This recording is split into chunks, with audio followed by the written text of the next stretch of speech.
Hello again, Kobo in Conversation listeners. It's Nathan here with a special bonus episode of the show. We had such a good time recording the staff picks special, we kept going afterwards with a few more picks, and we're bringing them to you here. Plus, even though we had over a dozen folks put up their hands with books to recommend, I thought there was one particular member of the Kobo staff we needed to get a book recommendation from. So settle in, open your Kobo wish list, or however you build your to-read pile, and get to know some more of my colleagues and the books they want to tell you about.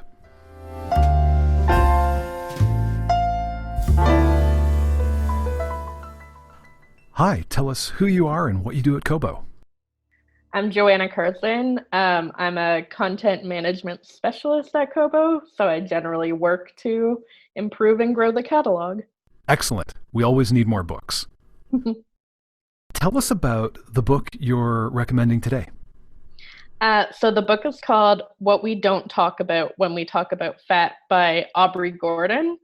Aubrey Gordon used to be anonymous and write articles about fatness and anti-fat bias. And at that point, she went by Your Fat Friend. She recently started a podcast with Michael Hobbs from You're Wrong About called Maintenance Phase. Okay. And now she has released this book. What is it about her as a thinker, as a voice that really compels you?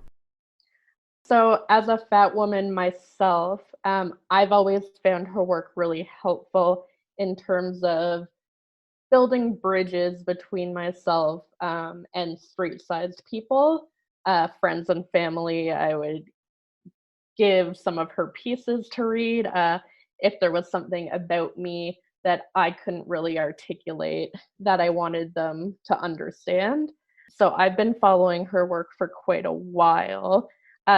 This book I was really excited about because it doesn't just talk about her experience of being fat, it also goes into fat justice and kind of examines the history of how we got to this point where anti-fat bias is so readily accepted.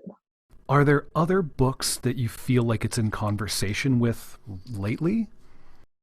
There are a lot of memoirs by fat people out there kind of talking about their experiences, but I feel like this is unique in the way that it kind of looks at the broader history of fatness in society. What do you usually tend to read if nonfiction isn't normally where you're drawn? So I read a lot of YA, mostly about fat people. I also like to read more fantasy, and just really any fiction. So tell us again, the book you're recommending? What We Don't Talk About When We Talk About Fat by Aubrey Gordon. Fantastic. Thank you so much, Joanna. No problem.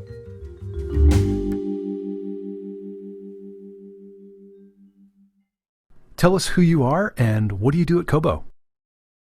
I'm Brian Cullen. I'm the VP of Global Operations. What is a VP of Global Operations, if I can be so bold as to ask you that? That's a deep question.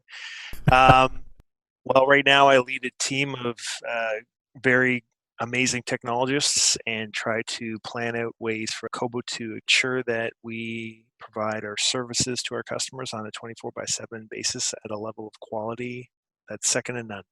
Right. It's all about the engine room, huh? You got it. Yeah. We get our hands dirty. What is the book you're recommending to us today, Brian? I listened to an audiobook. I listened to Mr. Mercedes, and it was narrated by Will Patton. And then, of course, Mr. Mercedes is by Stephen King. Stephen King, yes. Sorry, I just assumed No. everybody just knows that. Well, audiobook fans will know that Will Patton has narrated a number of Stephen King's audiobooks. So he is what really drew me. I mean, the book itself was got a great storyline. Stephen King kind of going into the whole detective crime genre, which is different compared to what I usually read by him. But to Will Patton really made the story, his ability to take on the different voices and personas of the characters, the pacing and the it was just very effective. And I ended up listening to all three of the books related to this trilogy, obviously, and then went on to listen to him do like The Outsider and some of the other books. And we'll continue to find books that he narrates. I find him he's excellent. He just adds a whole dimension to the book. Wow. So you went in as a Stephen King fan, Yeah, and you exited this trilogy a Will Patton fan. yeah, that's exactly it. Like I went in. Not knowing. I had a friend who had actually recommended the TV show, which Brendan Gleeson plays the main character, but I've never picked it up. I've started with the audiobook as I like to. I find that I'm more inclined to have time for audiobooks. Mm-hmm. And once I got into Will Patton, I would listen to it all the time, and then I chewed through all three of the books. I think in a couple weeks time, and went on to just try to find him narrating other works. So yeah, I guess so. And it's a departure for King, right? You mentioned it's more of a detective story. Yeah, it's a crime novel, so it's not. It does have its elements. I mean, it's Stephen King, so he's always going to touch back on some. To a certain extent, some supernatural aspects and later on in the trilogy. I don't want to give anything too far away. Mm-hmm. But to start with, it's just straight retired cop, criminal, and the cat and mouse game that they play against each other. And it's always that one where with Stephen King, he always draws you in so that you can't put it down. Like that's so cliche to say. But you want to see what happens. Like, do they catch him? Does he get away? Does the person get hurt? Like, how does it happen? And I love that Will Patton adds each character has their own accents and personas and cadence of their speech and everything like that, which it almost makes it sound like your theater of the mind, right? Mm-hmm. So it doesn't have the folly or any of that other piece. It's just got one person talking, but he takes on so many different characters. It feels like you're watching a movie with your mind, right? Audio, yeah. Amazing. I was going to ask you, because one of the things I personally really admire about Stephen King is he does vernacular so well that it's almost effortless the way he captures like regional dialect on the page, like let alone vocal performance. Like on the page, his characters read in this way that's not exactly grammatical, but it always situates them. And you're saying Will Patton, it navigates that map. Yeah, it's amazing. I was quite shocked at how much I really enjoyed the book, and then really was thirsting for the next one. And I just was surprised at how much I really enjoyed it. His narration, and then his narration and character development with Stephen King's kind of pop culture, sci-fi, all the character development. He knows exactly how to scale things, meter things so that they happen at the right time to keep you interested and engaged. Knows how to cut things off and leave you hanging, then to pick it up later, a chapter later. Even though he might participate in a genre that some people aren't interested in, like thriller or horror in general, you still have to respect him as being a writer, because he's put together some of the best stories, which might not be horror. I mean, his the work he's done on the Green Mile and things like that were terrific. Yeah. To review, the book you're recommending is Mr. Mercedes to start with, but really it's Mr. Mercedes narrated by Will Patton. I would say that it just adds an element that you just can't get. It's somewhere between watching the movie itself or watching the show itself and reading the book on your own. He just adds an element that's just so entertaining. It's incredible. Yeah. And we've forgotten the author again. It's Stephen King, of course. Stephen King. Great. And that's a testament to Will Patton right there. There you go. For you, these books are by Will Patton.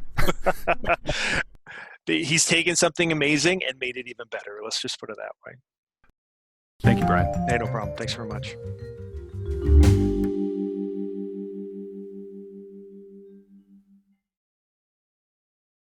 So tell us who you are and what you do at Kobo. I'm Allison, and I'm the Director of Business Operations at Kobo. And what's the book you're recommending to us, Allison? I am recommending the book Severance by Lingma. What is Severance all about? Severance is this kind of satirical, dystopian, science fiction-y novel about the life of a woman who works in publishing in New York at the time of a global pandemic that takes over the world. So nothing familiar there at all. Big imagination required to get your head around this one. Yeah, it was totally unfamiliar. What is the nature of the pandemic? The pandemic in this book is called Shen fever, and it's a fungal infection that has originated in China. But in this case, it's not passed on from person to person. It's passed on through spores.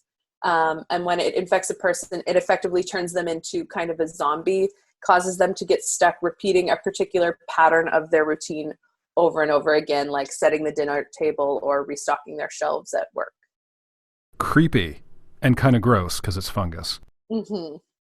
This sounds haunting, the idea of a world full of people just in a repetition, dramatization of their own life. How did this book find you?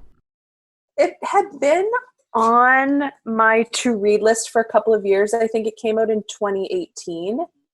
And then at the beginning of, 2020, when coronavirus happened, there were a bunch of, these are books you should read or definitely not read during this pandemic. And that was on all of them. And I was like, well, I love to lean into any uncomfortable feeling that I have. So why not? Why wouldn't this be the time? Do you remember if it was it on a list of don't read and you were just being contrary?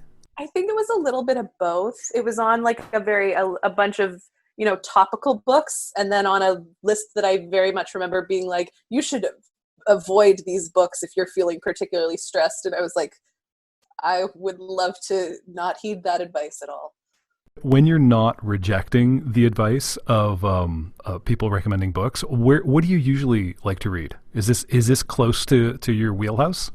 Yeah, this is pretty in my wheelhouse. I've been really into lately, even before the pandemic, these kind of like vaguely dystopian kind of bio horror vision of the world that's entirely possible and actually very close. Those kinds of things. That's kind of what I like to read anyway. Okay. So it sounds like this is the most topical of the lot for now. Okay. I won't ask you if they ever come up with a cure for it. I mean, there is no vaccine for a spore, so we'll see if readers will have to find out if science holds, I guess. Yeah, you'll have to read to find out how that one ends. Tell us again the book and the author. The book is Severance, and the author is Lingma. That sounds amazing and creepy, and I hope nobody will be contrary. I hope people will go ahead and read it. Definitely should. It's a great book. Thanks, Allison. Thanks, Nathan. Can you tell me who you are and what you do for Kobo? I am Michael Tamlin, and I am CEO of Rakuten Kobo. I understand you also host a podcast? I do. It's fantastic. You really should listen to it. It's called Kobo in Conversation. And mostly through the genius agency of my producer, I find all of these incredible authors that I get to talk to on a regular basis. It both forces me to read excellent books, sometimes outside of my comfort zone, and hopefully share some of that spirit of exploration with others. Well, I guess I must check out this Kobo in Conversation.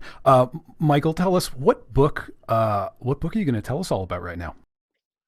So this was a strange year in reading for me because I found myself, as I think a lot of people have, sort of reading outside of the genres that usually gave me comfort or usually that I would kind of be my regular go-tos.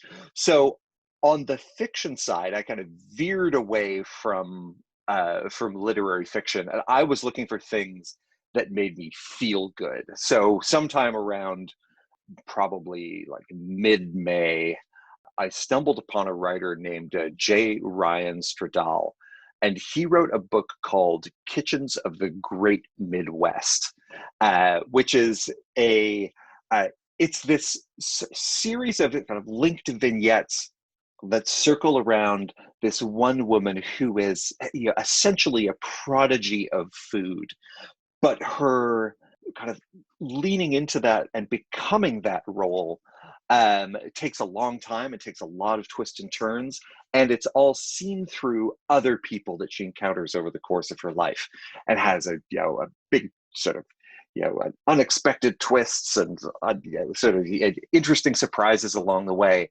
and it was just fantastic. Kitchens of the Great Midwest feels episodic. It feels like you're going to get bite-sized pieces of reading, and we know from talking with our other colleagues about their picks for the year, reading was a little tough, and some of us really took solace in books that went down one bite at a time. Is this like that, or am I reading too much into the title? I attacked it with a certain level of gluttony. I think you could have it was certainly a book that you could have picked up and sat down and enjoyed as a series of episodes. Each chapter or each story is built around a particular food or has a food at the center. The first one is lutefisk, which if you've ever hung out with Scandinavians, is this traditional fermented fish dish, which is to everyone who has ever encountered it, absolutely incomprehensible as a delicacy to anyone who hasn't grown up with it.